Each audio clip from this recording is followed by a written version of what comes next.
할렐루야. 아멘. 오늘 해피 이스터 같이 주의 은혜를 나누면 좋겠어요. 부활의 식탁에 대해서 오늘 말씀을 전합니다. 해피 이스터. 주의 은혜로 부활하신 주님을 우리가 같이 찬양하고 하나님의 은혜를 높여드립니다. 오늘 말씀의 내용, 부활의 식탁입니다. 예년에 부활절 예배와는 사뭇 너무 다른 부활절 예배를 오늘 우리는 함께 드리고 있습니다. 부활절 이 메시지는 과거나 오늘이나 동일합니다. 그런데도 불구하고 예배드림의 형식은 완전히 오늘 달라졌어요. 함께 우리가 해마다 부활절 때마다 나누었던 성찬도 못하고 또 그 연습하고 너무 은혜스러운 부활의 주님을 찬양하는 찬양대의 그런 영광도 우리가 함께 주님 앞에 듣지 못하고 또 사망 권세를 이기시고 부활하신 주님을 한 목소리로 높여드릴 뿐만 아니라 기도하는 감사의 기도도 함께 모여서 못합니다. 그러나 그 생명의 말씀, 그 부활의 말씀, 우리에게 전해진 이 말씀은 내가 눈으로 보든지 귀로 듣든지 어디에 있든지 그 모든 것은 사실입니다.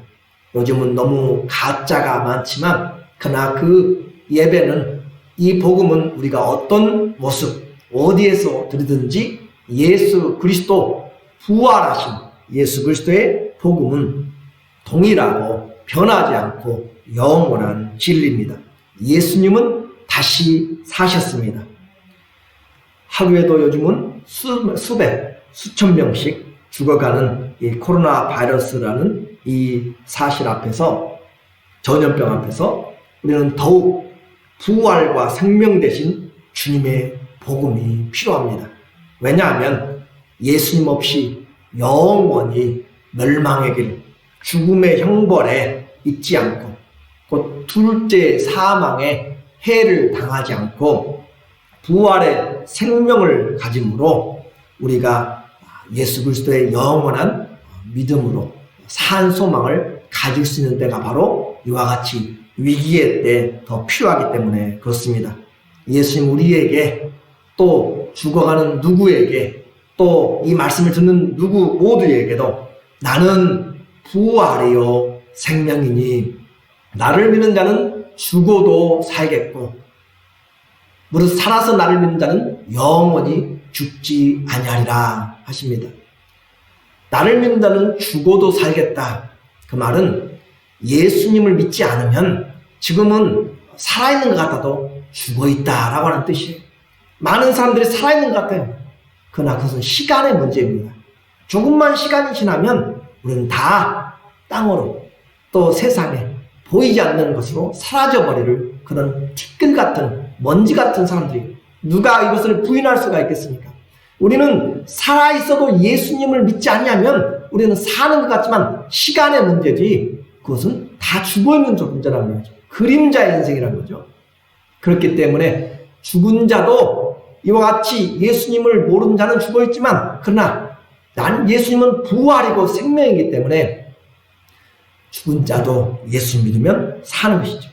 그리고 나를 믿는 자는 죽어도 살겠고 죽어는 자가 예수님을 믿으면 영원히 산다는 것이고 무릇 살아서 이제 그 예수님을 믿는 자 그 사람들은 영원히 죽지 않는다라고 하는 것을 우리에게 말하고 있습니다. 오늘 우리에게 이와 같은 복음이 그 어느 때보다도 절실한 부활의 복음입니다. 이 세상을 살면서 이렇게 일도 제대로 못하고 또 우리의 삶을 제대로 살지 못하기 때문에 우리가 지금 많이 가족으로 그렇게 또 격리되어서 살아가는 삶이 일반적으로 되어 있습니다. 미국의 전역이 지금 이제는 모두 다 격리된 그런 외출이 금지된 상황으로 되어 있어요. 50개 주 전체가 이런 위기의 상황입니다. 이럴 때 우리에게 가장 가까이 필요한 것들이 바로 생존에 먹고 사는 것이죠. 먹고 사는 것, 생존에 가장 필수적인 것이죠. 그러나 먹는다라고 하는 것은 생존뿐만 아니라 우리에게 또 관계의 문제를 우리에게 말해주고 있습니다. 사람들이 지금은 어려울 때는 먹는 것이 문제지만, 그러나 우리의 일상적으로 과거보다 한국의 그 가난하고 지긋지긋했던 가난, 먹고 살 것이 없이 그렇게 자녀들까지 다 뿔뿔이 흩어졌던 그런 시대를 살았습니다. 그건 과거의 일만 아니라 지금도 베네수엘라, 세계적으로 석유 산유국인 그런 나라가 쓰레기통을 뒤져가면서 먹을 수가 없고, 한 달 동안 일해도 화장기, 두루마리 화장기 4개, 5개밖에 살 수 없는 그런 비참한 상황을 지금도 국가 부도의 삶을 지금 살고 있는 것을 봐요. 무슨 말이냐면은, 오늘 우리가 먹고 산다라고 하는 것은 그렇게 생존에도 필요하지만, 그러나 오늘 우리에게 많은 나라들이 부유하면서 이 먹고 사는 문제가 해결되어도 사람들은 스스로 생명을 끊고 또 스스로 삶을 살 의욕을 잃어버리는 것들이 많이 있습니다. 그러니까 인생은 먹는 것으로만 해결되는 것이 아니라 삶의 목적이 분명하지 못하면 아무리 먹을 것이 많고 그래도 의미가 없다라고 하는 것이에요. 그래서 오늘 우리는 먹는다라고 하는 것은 단순히 생존을 위해서만이 아니라 관계를 위해서, 사명을 위해서도 이 먹는 것이 필요하다라고 하는 것을 알게 돼요. 우리 관계가 서먹서먹해요. 어떤 사람이 서로 살다 보면 좋은 일만 있는 것이 아니라 오해될 수 있어요. 그게 서먹서먹할 때 우리들이 자주 하는 말이죠. 밥 한번, 식사 한번 같이 하시죠. 식사 한번 합시다. 밥 한번 먹자라고 그렇게 하는 것은 배부르기 위함만이 아니라 오늘 관계를 회복하고 새롭게 살아가자라고 하는 교제장입니다. 이 시대는 혼밥이라고 하죠. 혼자 밥을 먹는 그런 시대가 많아졌습니다. 그러나 우리 중요한 것은, 맛있는 것은 항상 함께 먹어야 더 맛이 있어요. 비빔밥도 큰 그릇에 함께 넣고 비비고 이것저것 넣고 함께 비벼서 먹는 것, 그것이 맛있는 것이고, 우리의 식탁도 작은 반찬이라도 함께 나누어서 식탁에 교제를 할 때 얼마나 기쁘고 감사한지 몰라요.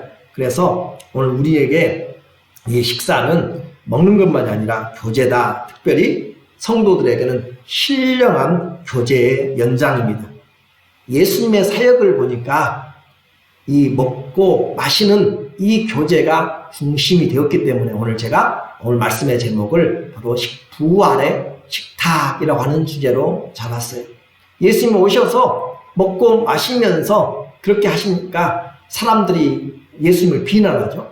세례 요한은 금식하고 그러는데 예수님은 같이 먹고 마시며 그렇게 하신다.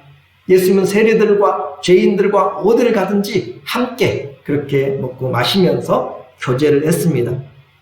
먹고 마신다라고 하는 것은 함께 생활하는 것을 말하는 거죠. 제자들과 가장 많이 했을 것이 뭐겠어요? 3년 반 동안 동고동락하면서 가르침도 많이 들었지만 빠지지 않고 적어도 하루에 한 끼씩은 먹었을 거잖아요. 먹고 마시고 함께 자는 이 동고동락하는 그 가운데 제자들을 양육하고 제자들과 하나가 된 것이죠. 그래서 예수님의 사역은 이 먹고 마심을 통하여서 수없이 되어졌고 교육이 되었습니다.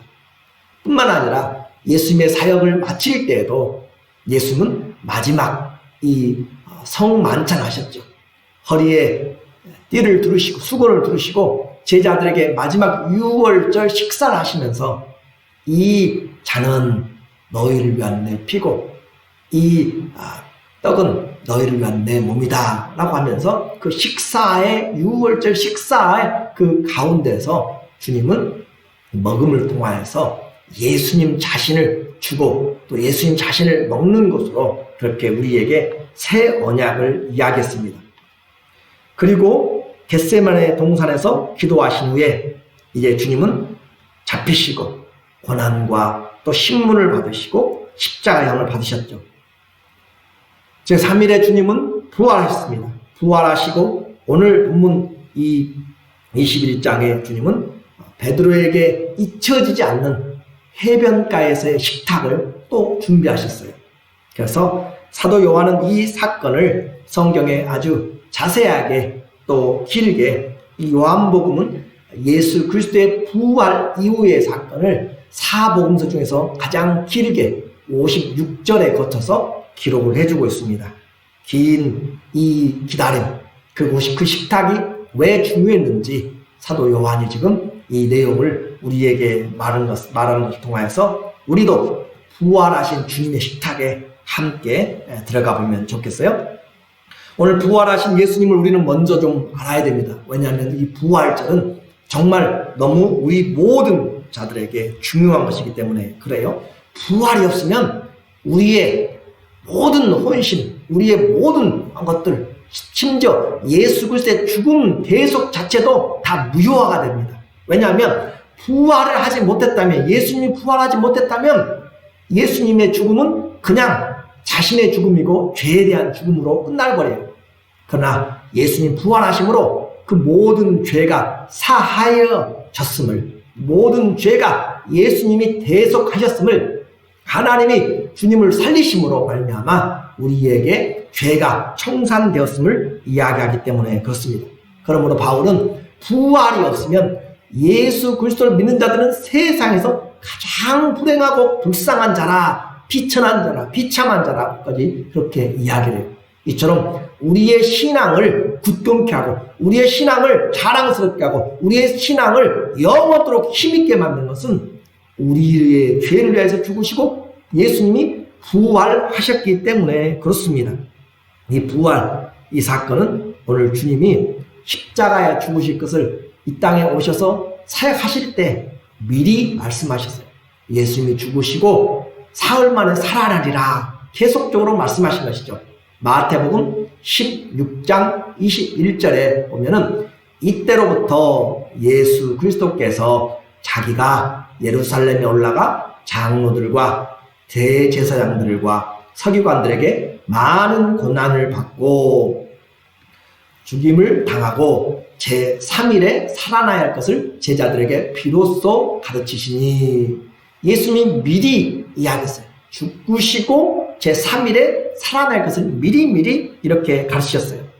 그리고 때가 되어서, 이 시간이 되어서 주님이 우리 죄를, 내 죄를 대신하여서 채찍에 맞으시고 질고를 당하고 십자가에서 손과 발에 못이 박혀 운명하셨습니다. 우리는 지난주에 배웠죠. 이사야가 이렇게 외쳐도 사람들은 그것이 왜 주님이 이렇게 당하는지 알지 못했을 때 이사야는 목소리를 높여서 그가 이 징계를 받고, 그가 상함을 받고, 그가 찔림을 받고, 그가 채찍에 받는 것은 우리 때문이다 라고 이렇게 목소리를 우리에게 전달해주고 있는 것이죠. 나 때문에, 우리 죄를 위해서, 내가 잘못 갔기 때문에 주님이 그 십자가에서 나를 대신해서, 우리를 대신해서 운명하셨습니다.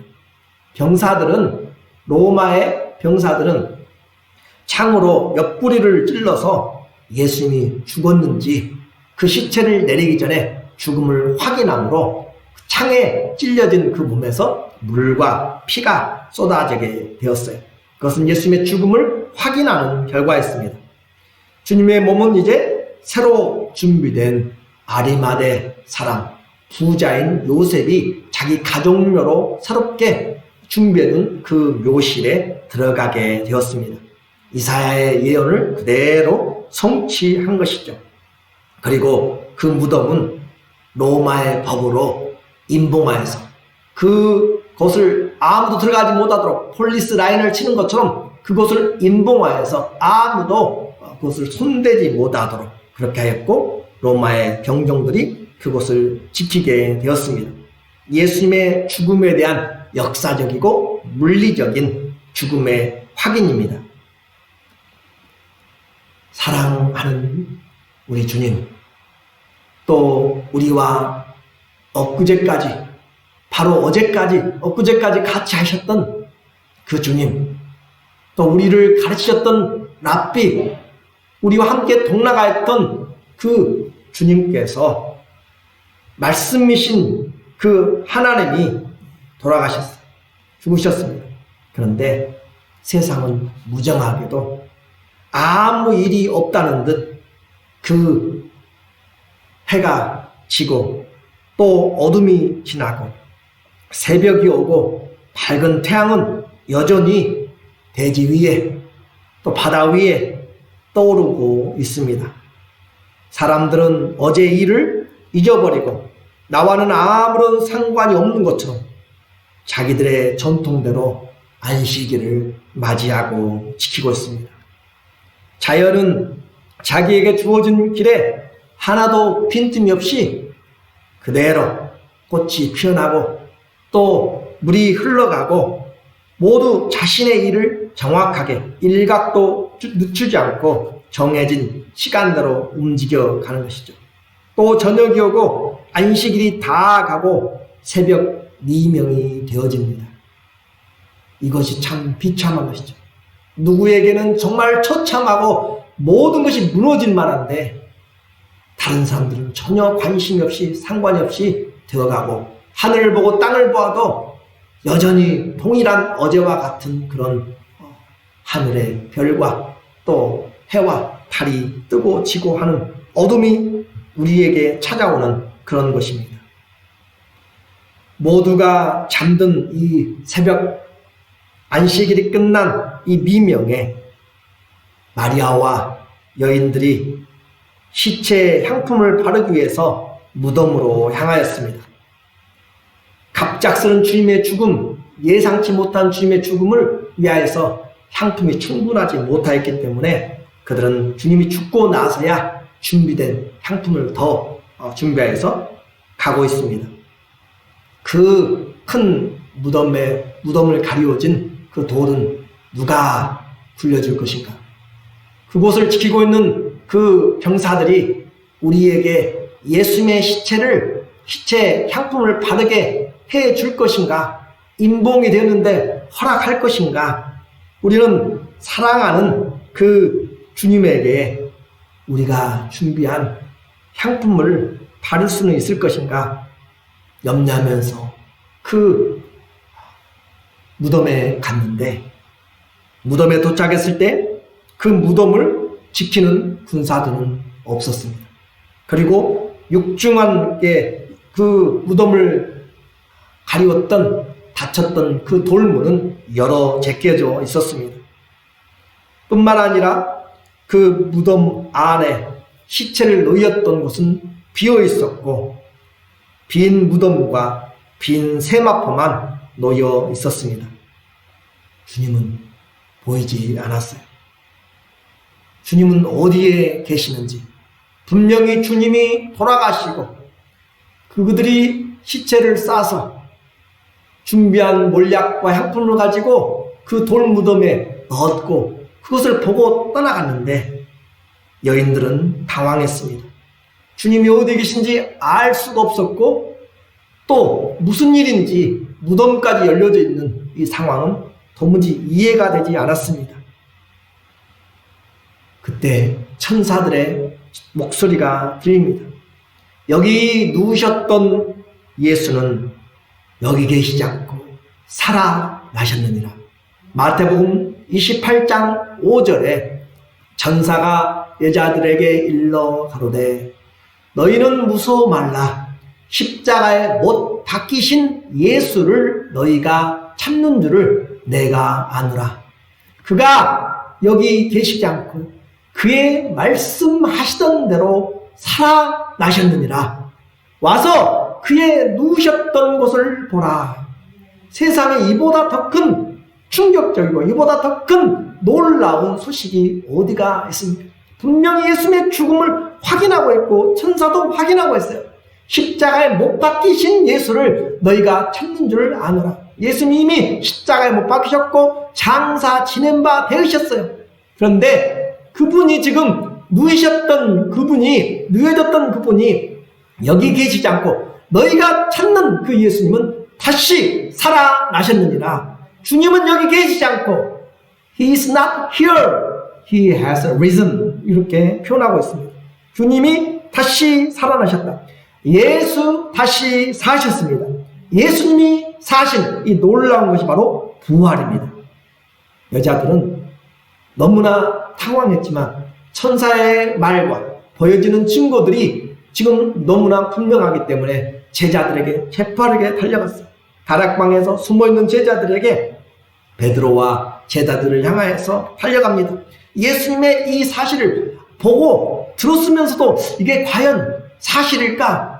그런데 예수님 보이지 않기 때문에, 천사의 말을 들었기 때문에, 또 예수님의 말씀이 예수님이 말씀하신 대로 되었다라고 하는 그 메시지 때문에 그들은 가슴을 뛰는 가슴으로 달려가고 있어요.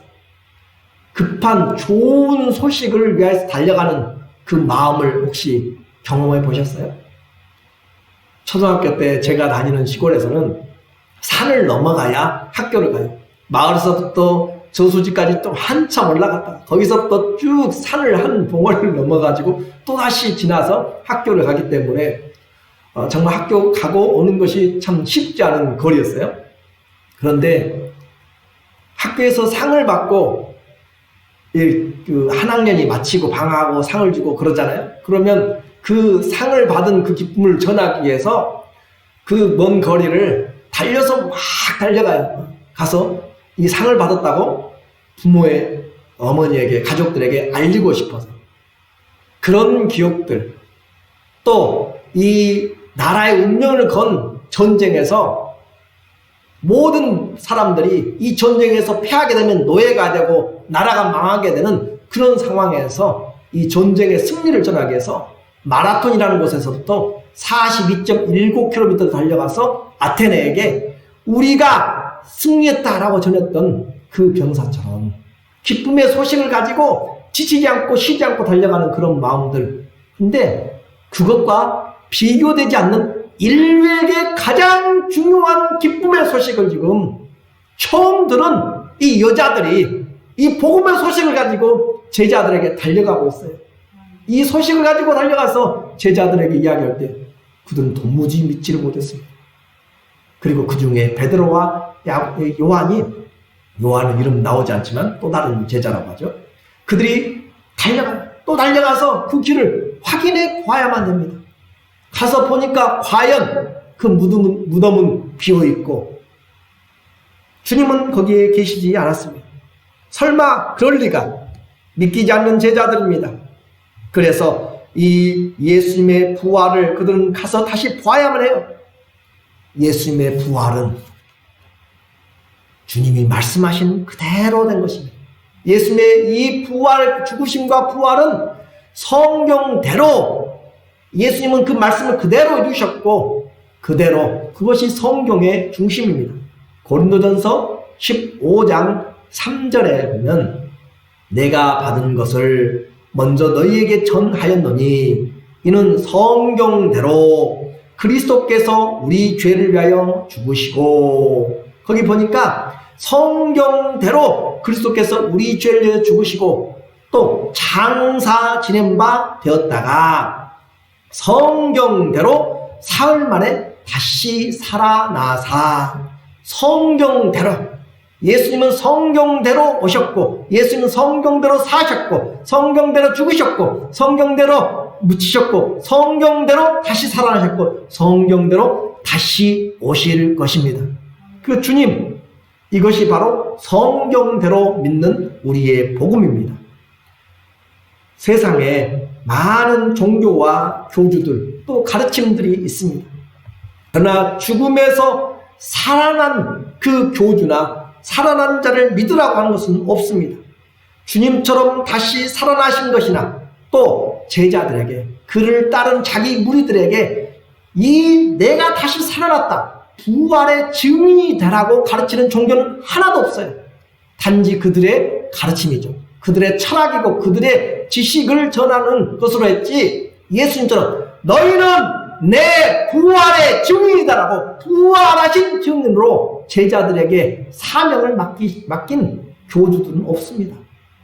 그들의 죽음은 미화시키고 그들의 시체는 신성시해가지고 부패되지 않도록 그렇게 여러 모양으로 하고 있는 장식하고 무덤을 방문하는 것으로 그렇게 할 뿐이지, 부활한 것을 증인으로 하는 것은 계시는 없습니다. 오직 주님의 계신, 하나님의 계신 이 기독교만 참된 부활의 주님을 믿는 것이고 그 말씀대로 부활의 증인이더라고요.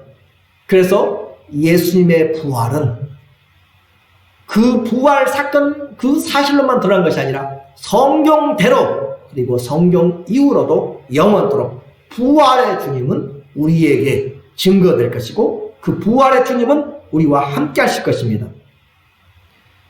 모든 삶은 죽음으로 끝납니다. 그러나 우리 주님은 사망과 죽음의 권세, 음부의 권세를 다 붙잡으신 살아계신 모든 것의 권세자 되십니다. 요한계시록 1장 18절에 보면 곧 산 자라 내가 전에 죽었었노라 볼지어다 이제 세세토록 살아있어 사망과 음부의 열쇠를 가졌노니. 그래요. 우리에게 사망과 음부의 권세가 누구에게 있는가? 예수 그리스도에게 있습니다. 우리 주님에게 있기 때문에 우리 주님이 한번 열어놓으시면 아무도 닫을 자가 없어요. 주님이 한번 닫으시면 아무도 열 자가 없습니다. 그 생명과 부활의 주님뿐만 아니라 이 주님은 사망과 음부의 권세도 가지신 전능하신 주님이시고 모든 것에 능하신 우리의 사랑의 주님이 바로 이 모든 것을 다 이루신 주님이시다 라고 하는 거죠. 이것이 바로 예언된 말씀입니다. 모든 인생은 풀이에요. 또 그 영광은 풀의 꽃과 같습니다. 그런데 풀은 마르고 꽃은 시들지만 영원토록 있는 이 말씀은 살아있고 세세토록 있는 이 말씀, 그 주님이 바로 부활의 주님이시고 우리에게 말씀하신 분이죠. 내 죄 때문에 죽으시고 무덤에서 부활하신 그 주님이 갈릴리 바닷가에 부활 후에 나타나셨습니다. 21장 1절의 말씀이죠. 그 후에 예수께서 디베랴 바다에서 또 제자들에게 자기를 나타내셨으니 나타내신 일이 이러하니라. 어느 종교에도 그 교주가 죽었다가 살아나서 다시 가르치고 돌아다니는 그 교주는 없습니다. 그러나 예수님은 살아나셨어요. 40일 동안 제자들에게 나타나시고 가르치시고 함께 계시고 주님은 승천하신 것이죠. 50일에 승천하신 것이죠.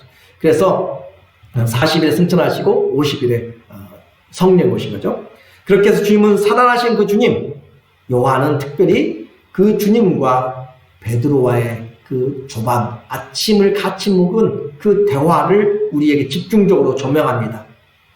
부활의 능력과 그 어떤 감동보다도 그 부활로 한 인생을 변화시키는 세심한 주님의 그 사랑의 이야기를 지금 요한은 그의 복음서에 우리에게 기록하고 있어요. 주님의 세심한 심리적인, 내적인 치유라고 할 수 있고 심리적인 그 움츠러진 베드로에게 다시 그를 일어나서 주님을 섬길 수 있도록 그렇게 준비하는 거죠. 베드로의 불안한 마음은 왜 생겼어요? 바로 만찬전, 바로 며칠 전에 다른 사람들 다 주님을 버려도 나만은 주님을 버리지 않겠습니다 라고 그렇게 자신만만했던 베드로, 3일 전에 그렇게 했던 베드로, 그가 여인 하녀에게 또 종들에게 3번씩이나 부인하였던 그날 밤은 몹시 추웠습니다. 불을 가까이 쬐려고 갈 때마다 그에게 너도 그 중에 하나다라고 하는 그 말에 그는 예수님을 부인하고 나가서 엉엉 울었던 사건을 우리는 기억합니다. 그렇게 베드로가 주님이 잡히시던 그 추웠던 밤 3번이나 주를 부인함으로 그는 자신도 자신감을 잃었고 제자들도 그를 수제자로 그렇게 세워지지 않습니다. 주님은 정작 이제 말씀하신 대로 부활하셨고 베드로와 제자들은 여러 번 만났어요. 이미 예수님이 베드로와 제자들이 함께 있을 때 이미 만났어요. 여러 번 만났지만 베드로가 또 예수님의 사이에 직접적인 그런 교제 시간은 그렇게 없었습니다. 사람이 잘못하면 차라리 매를 빠르게 맞는 것이 속 편해요. 잘못했는데, 분명히 잘못했는데 그거에 대해서 말하지 않고 계속 지나가고 있으면 언제 이 일이 터질지, 이 일이 해결되지 않으면 밥을 먹어도 밥맛이 없어요. 왜냐하면 분명히 잘못했기 때문에 그래요. 아마 베드로의 이 상태가 그런 것 같습니다. 베드로의 3번씩이나 배신했던 그것에 대해서 부활하신 주님은 거기에 대해서 아무런 언급도 하지 않아요. 베드로는 너무 죄송해서 먼저 잘못했다고 하고 싶지만은 그렇게 할 수도 없어요. 속이 타는 베드로죠. 다시 고기 잡으러 갔습니다. 한 마리도 잡지 못하던 어느 새벽에 아침에 해변가에서 주님이 말씀하세요. 얘들아, 고기가 있느냐? 파이디온 어린아이들을 이야기해요. 그런데 아마 영적으로 어리기 때문에 아마 그렇게 했는지, 예수님의 친근감으로 그렇게 하셨는지, 고기가 있느냐라고 하니까 잡았느냐니까 하나도 못 잡은 것이죠. 주님은 또 말씀하십니다. 그물을 배 오른편에 던지라. 그리하면 얻으리라.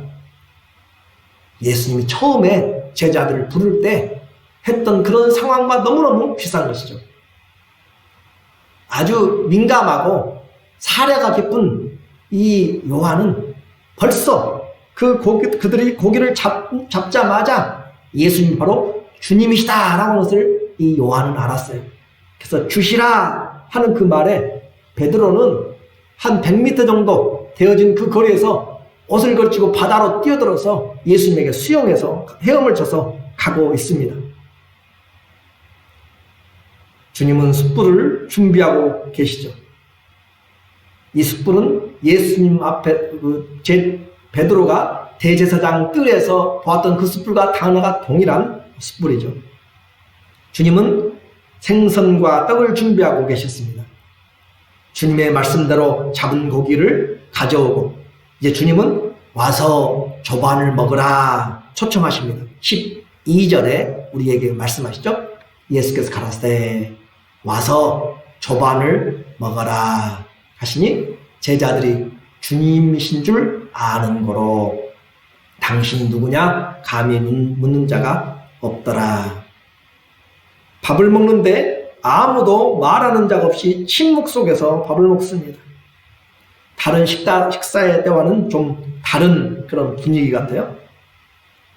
그리고 그 조용한 침묵의 식사가 끝난 후 우리 주님은 베드로와의 대화를 이어가십니다. 15절에 우리에게 이야기해요. 저희가 조반을 먹은 후에 예수께서 시몬 베드로에게 이르시되 요한의 아들 시몬아 네가 이 사람들보다 나를 더 사랑하느냐 하시니 가르되 주여 그러하오이다. 내가 주를 사랑하는 줄 주께서 아시나이다. 가로사대 내 어린 양을 먹이라 하시고 주님이 식사를 마치고 베드로에게 질문합니다. 이 모든 사람들보다 나를 더 사랑하느냐? 베드로의 대답이죠. 주님이 아십니다. 내가 그러하겠다. 주님이 아십니다. 그런데 그에게 주님은 정말 감당할 수 없는 말씀을 하세요. 자격 없는 그에게 내 어린 양을 먹이라 라고 이야기해요. 미안하고 어떻게 같이 있기가 힘든 그런 상황에서 주님은 그에게 사랑을 확인하고 그에게 양떼를 맡깁니다. 주님은 다시 한번 그에게 이야기합니다. 두 번째 16절에 이야기하네요. 16절에 보니까 16절에 예수께서 16절에 보면은 두 번째 가라사대 요한의 아들 시몬아 내가 나를 사랑하느냐 하시니 가로되 주여 그러하이다. 내가 주를 사랑하는 줄 주께서 아시나이다. 가라사대 내 양을 치라. 그리고 다시 주님은 그에게 이야기합니다. 주님의 질문은 내 죄를 알겠느냐라고도 하지 않고 주님의 질문은 네가 얼마나 잘못했는지 너 너무했다. 완전 실망이야. 배은 망령한 자 같으니 이런 말씀을 하지 않고 네가 나를 사랑하느냐라고 그렇게 묻고 있습니다. 외형적인 그런 책망보다 그 내적인 본심을 향하여서 주님이 들어오고 계시죠. 네 중심에 여전히 나를 사랑하고 있느냐? 베드로는 대답하죠. 내가 사랑하는 줄 주님이 아십니다. 내 양을 치라 라고 하죠. 대화가 좀 무겁습니다. 그런데 주님은 세 번째 다시 이야기해요. 17절에 세 번째 가르칠 때 요한의 아들 시몬아 네가 나를 사랑하느냐 하시니 주께서 세 번째 네가 나를 사랑하느냐 하심으로 베드로가 근심하여 가로되 주여 모든 것을 아시오매 내가 주님을 사랑하는 줄 주께서 아시나이다. 예수께서 가라사대 내 양을 먹이라. 예수님의 이 세 번째 질문을 보면서 아마 이 베드로의 마음에는 조금 전에 그 고기를 굽기 위해서 타올랐던 해변가의 숯불보다 그 마음이 더 뜨겁게 타올랐을 것입니다. 이미 나를 아시는 주님이죠. 그의 한계를 아시는 주님이죠. 감출 수도 없습니다. 그럼에도 주님이 물어보고 있습니다. 그럼에도 네가 나를 사랑하느냐라고 하는 것이죠. 그래서 그의 한계를 알고 있고 속일 수도 없고 감출 수도 없는 마음을 이제 베드로는 모든 것을 아시오니 우리 주님이 당신이 모든 것을 아시오니 내가 주님을 사랑합니다 라고 이렇게 고백해요. 베드로의 중심은 비록 두려움으로 잠시 주님을 배반했지만 3년 반 동안 배웠던 그 말씀, 주님이 베풀어줬던 사랑, 그 은혜들을 생각할 때 그는 또 배반하고 났을 때 그의 마음이 편했는가? 결코 편하지 않은 것을 그는 알았던 것을 보면서 죄인인 것을 알지만 여전히 주님이 나를 떠나면 내가 살 수 없다는 것을 그는 알게 된 것이죠. 그래서 그는 주님을 떠나서 살 수 없음을 이미 확인하고 내 한계라도 주님을 사랑하는 삶을 살겠다고 지금 고백하고 있습니다. 주님은 내 양을 먹이라 라고 하십니다. 처음부터 지금 내 어린 양을 먹이라, 내 양을 치라, 내 양을 먹이라 라고 그렇게 지금 그 확인을 하고 있어요. 뭘 이야기하고 있냐면은 이 사랑의 확인과 더불어서 따라오는 것이 있습니다. 사역이죠. 주님을 정말로 사랑한다면 주님의 마음을 알고 살아가는 것이죠. 주님이 정말로 우리를 사랑하면 주님은 우리의 마음을 주님이 요구하십니다. 우리의 마음이 주님의 마음을 알기를 원하는 것이에요. 사랑하는 자에게 주님의 마음을 열어주시고 그 사람에게 주님의 가장 사랑하는 양떼들을, 사랑하는 자들을 맡기죠. 이처럼 주님 앞에 사랑합니다 고백하는 그에게 양떼를 맡기시고 주님 한마디 더 하시죠. 18절에 오늘 말씀입니다. 내가 진실로 내게 이르노니 젊어서는 내가 스스로 띠띠고 원하는 곳으로 다녔거니와 늙어서는 내 팔을 벌리더니 남이 내게 띠띠우고 원치 아니하는 곳으로 데려가리라. 주님은 주님을 사랑한다고 하는 그에게 이제는 내 인생 전체가 네 마음대로가 아니라 내 삶, 나를 위한 삶이 될 것이다 라고 그렇게 그의 인생을 주님이 잡아내십니다.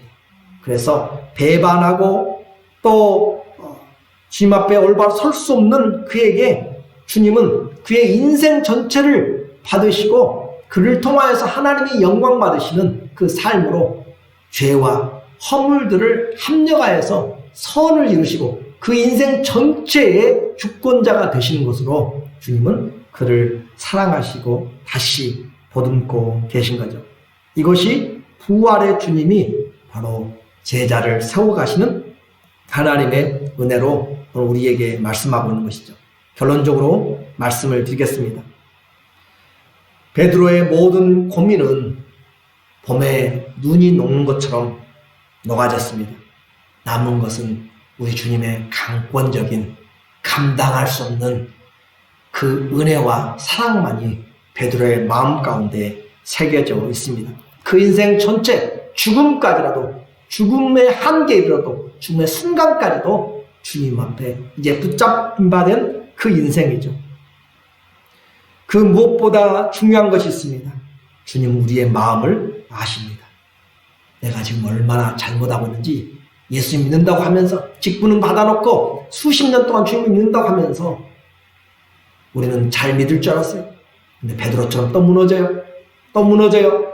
또 무너져요. 그러나 여전히 우리는 주님을 사랑합니다. 주님 아시죠? 내가 주님을 사랑하는 줄을 아십니다. 죄에 빠질 때는 정말 손잡을 수 없을 만큼 미끄러움으로 그렇게 구덩이까지 떨어져 나갈 때도 너무나 많습니다. 실족한 곳에서 또 실족합니다. 넘어지고 또 넘어집니다. 그럼에도 불구하고 우리 주님 아시죠? 주님 없으면 살 수가 없습니다 라고 하는 것이죠. 우리 주님 앞에 우리는 이 고백입니다. 주님은 우리에게 묻습니다. 네 능력이 얼마나 되느냐? 묻지 않습니다. 네가 얼마나 큰 죄를 저지르는지 아느냐? 라고 지금 베드로에게 묻지 않는 것처럼 우리에게 더 중요한 것을 묻고 계십니다. 너는 나를 사랑하느냐? 너는 나를 사랑하느냐? 네가 나를 사랑하느냐?